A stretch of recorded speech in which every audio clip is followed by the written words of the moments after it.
Hello again, students, and welcome back to Miss Bullock's Flipped Classroom.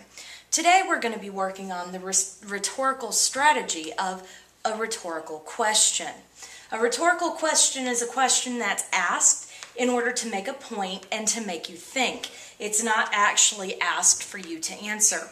This would be like one of those questions where your parents are lecturing you and they say, "Do I look stupid to you?"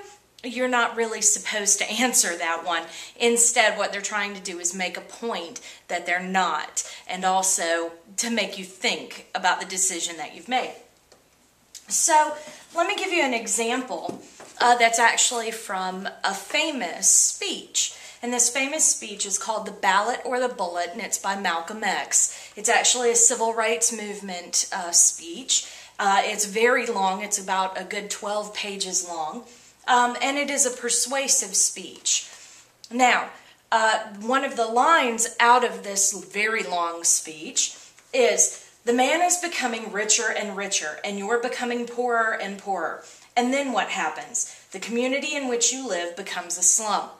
Malcolm X is not actually asking us to answer, "and then what happens?"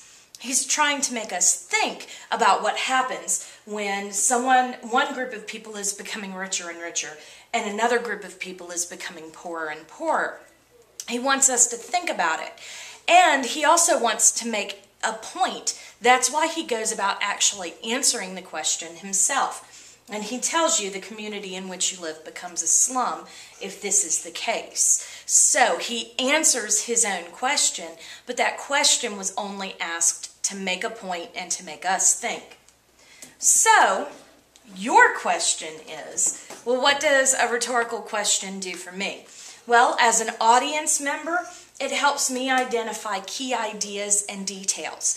If the writer or speaker is asking a rhetorical question, I can be sure that right there, either in that question or right by that question, is the answer. And that's a key point that they want to make. Also, it helps keep me engaged because it actually makes me think. It forces me to think about the point that they are making. Now, as a speaker and writer, why would I want to put those into my speech? Well, it's going to place focus on those key ideas. So anytime I have a really big key idea, maybe I want people to focus on, I would use a rhetorical question. It's also going to help build my main idea.